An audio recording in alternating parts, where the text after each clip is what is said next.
Reflection. Wednesday, August 20th, 2025. Memorial of Saint Bernard, Abbot and Doctor of the Church.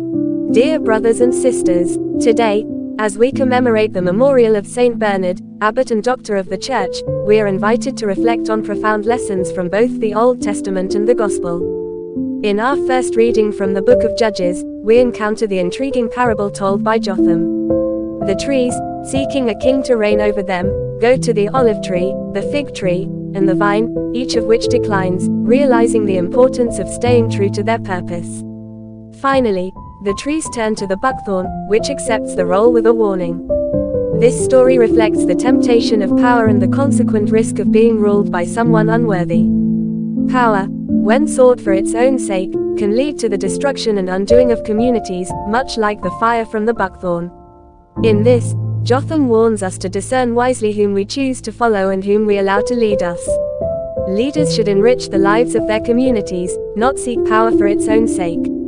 In our Gospel reading from Matthew, Jesus shares one of his most famous parables, the parable of the laborers in the vineyard. Here we see a radical portrayal of God's mercy and generosity. The landowner gives the laborers, who came at the 11th hour, the same wage as those who toiled all day long. This can seem unjust in human terms, yet Jesus tells us that God's ways are higher than our ways.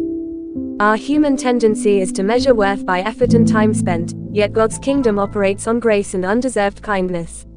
We are reminded not to succumb to envy or comparison.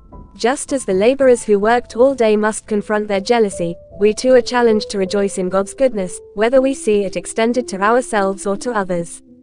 Jesus' message is simple yet transformative: the last will be first, and the first will be last. It challenges us to embrace humility, trusting that in God's kingdom, grace abounds for all.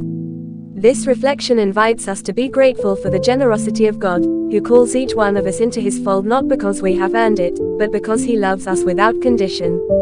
May we follow the example of Saint Bernard, who understood that true leadership is rooted in humility and service.